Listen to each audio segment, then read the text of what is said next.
Hello, welcome to Victory Chat with Jackie Mckeever. Your victory starts here. Hello, I'm your host, Jackie Mckeever, and on Victory Chat, we talk about everything that affects you taking your life and your business back. So we talk about everything from self-development to finances to business. And of course, we talk about books because we're a lover of books. So we're doing a series called Behind the Author's Pen, and we have a special guest today, Joshua Rutherford, the author of the novel called Kinghood. Welcome, Joshua. How are you doing today? Oh, I'm doing very well, Jackie. Thank you so much for having me. It's a pleasure to be here. Thank you for getting in our hot seat. We have 10 questions that we're going to answer because we're going to be nosy and get all up in your business. Okay. Okay. So the first question is, why did you decide to write this book? Oh, goodness, that's a great question. Well, why I decided to write this book? Well, this is actually the third book I've ever written. I started my writing journey many, many years ago. I was actually a film and video major in college. And then I graduated and I tried my hand at screenwriting.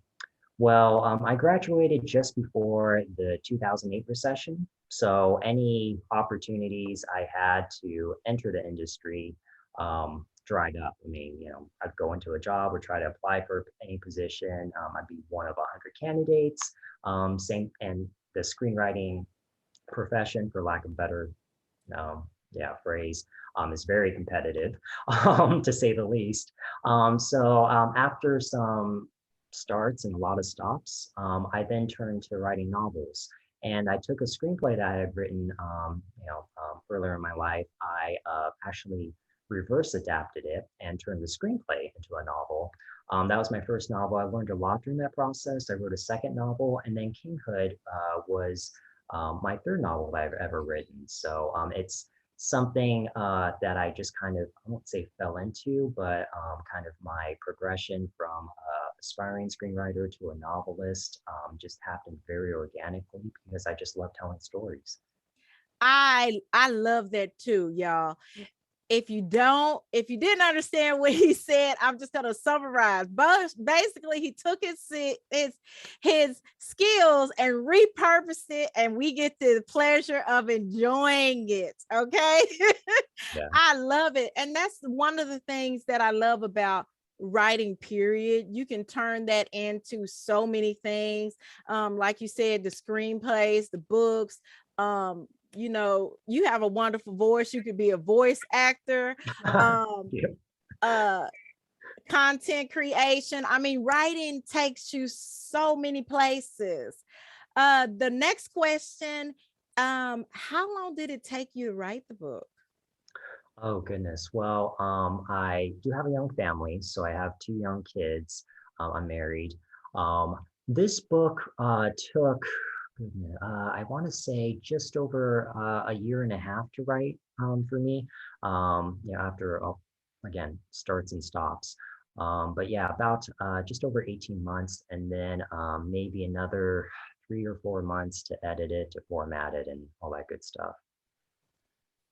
Okay, so you answered our next question. Let me alter it a little bit.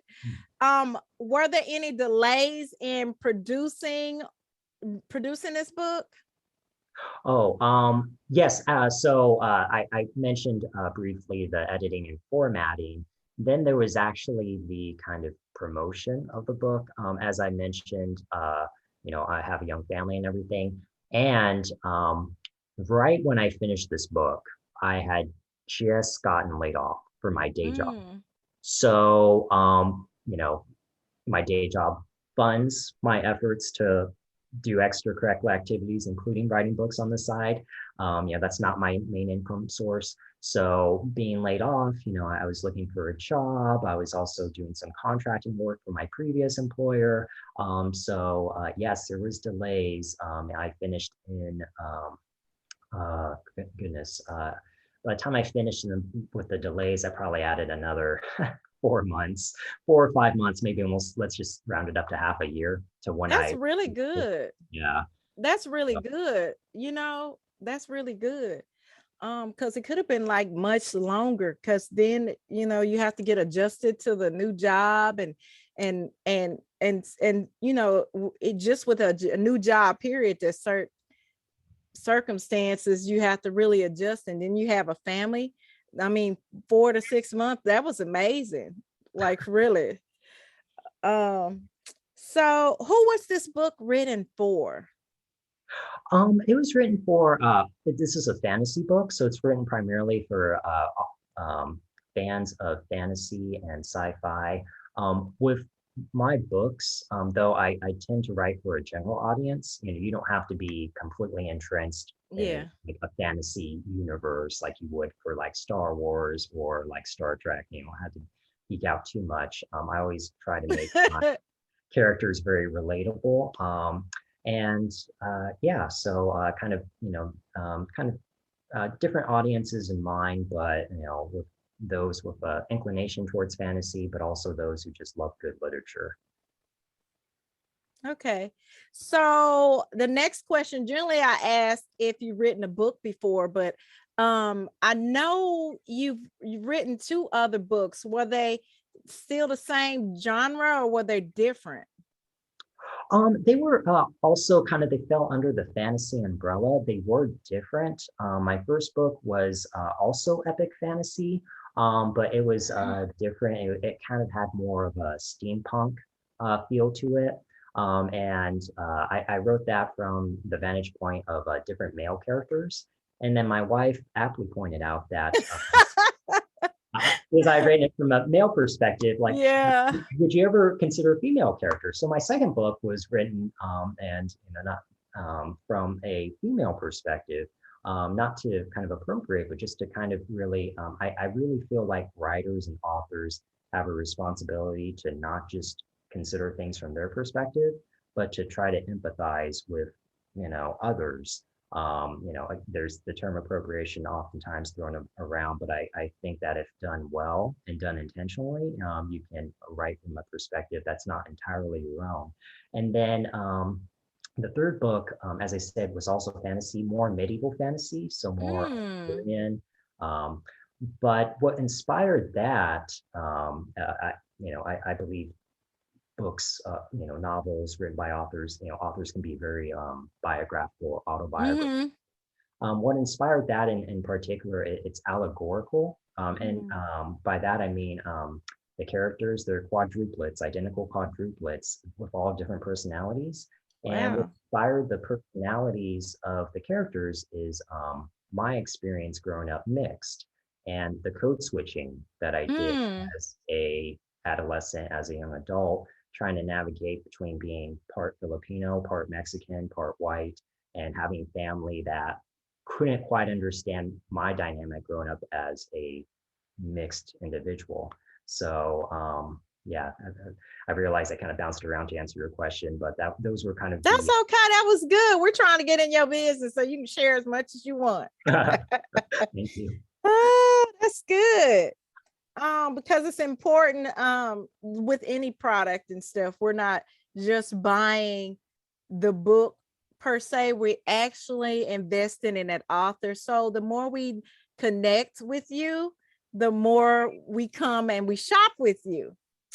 Um, so what do you want readers to get out of this book? Um, you know, I have grand aspirations of being the writer that can really comment on the human condition. I mentioned kind of code switching and everything like that, kind of being presented in under the veil of like allegory and everything. I really seek to connect emotionally with my Mm-hmm. audience, to like almost draw them in. It's almost like when you see a really good like movie or play and you're crying, and or you're just like so touched, and because you're just witnessing and you're experiencing the human condition as it's unfolding, and just a good piece of art.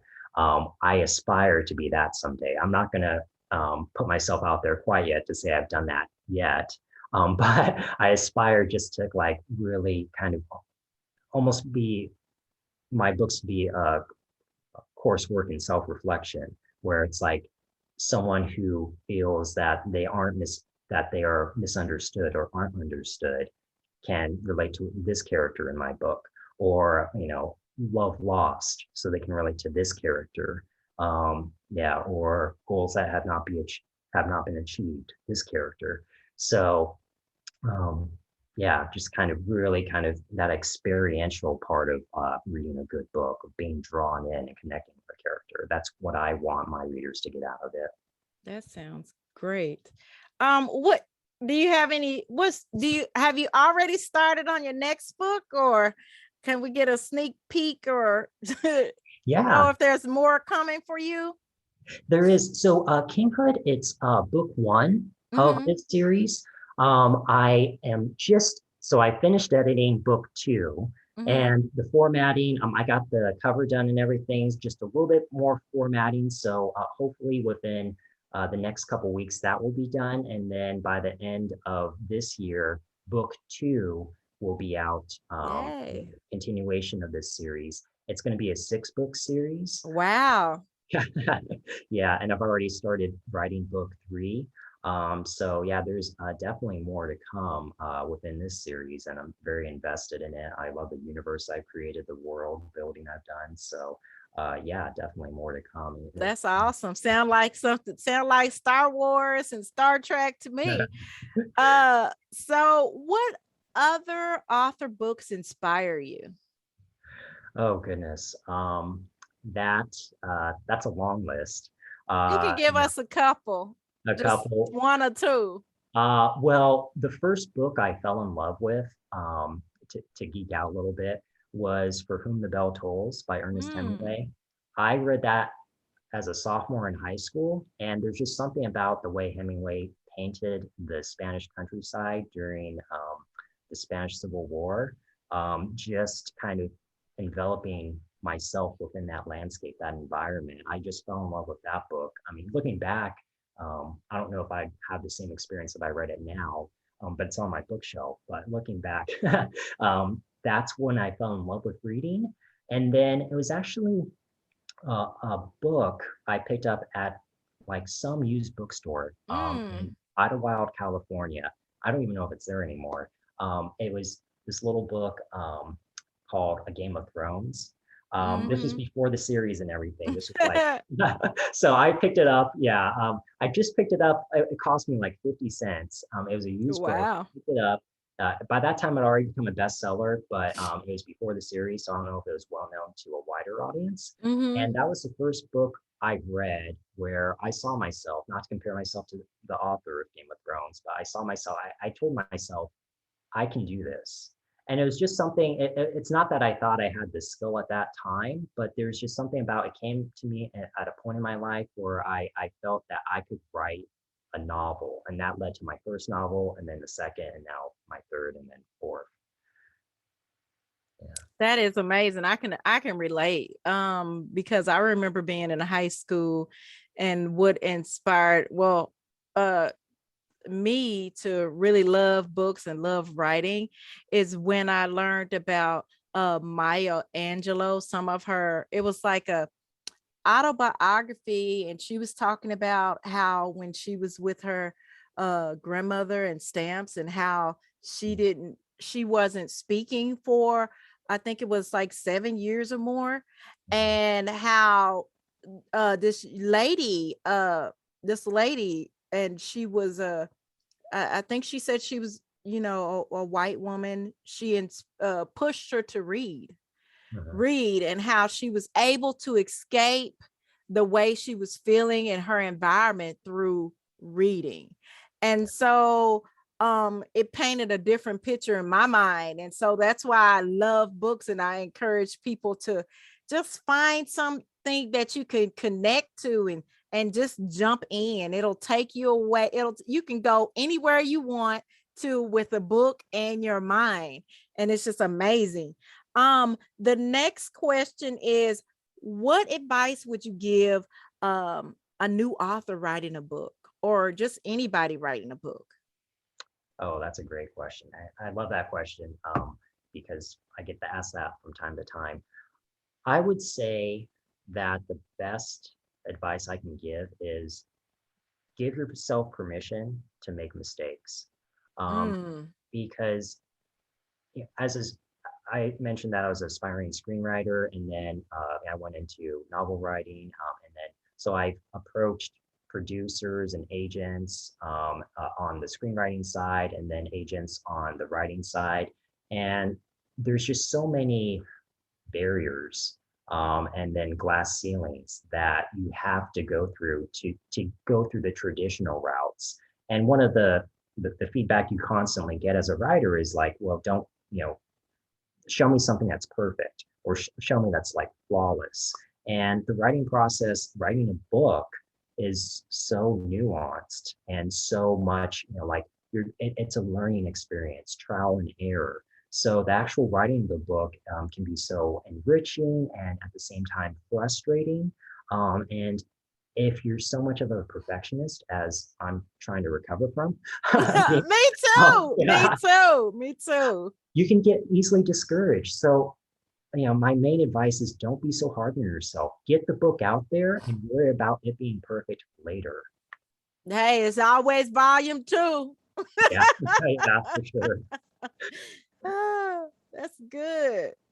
Um, so can you give the listeners and those who watch this uh podcast on YouTube a little blurb that's in your book, a snippet, so you can like tease the audience a little bit? Oh yeah, definitely. Yeah, let me jump. I have it up right now. Let me switch screens very diligently here. And let me bring up the book. Okay. Um, I have it here in Word. It's just something that it's not cooperating for me for some reason. I apologize. That's Uh, okay. okay, and then let's see. There it is. There we go. Okay.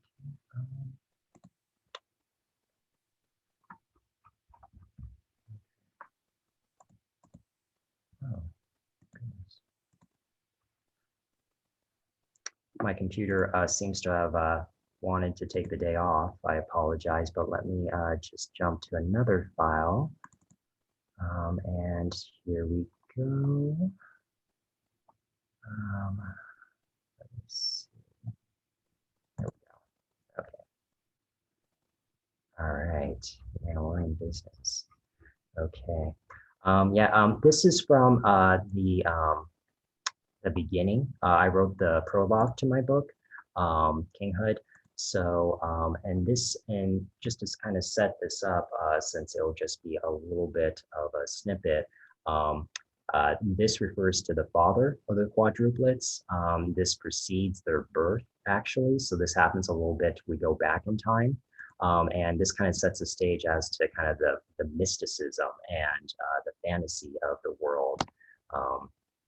So this is taken directly from the prologue.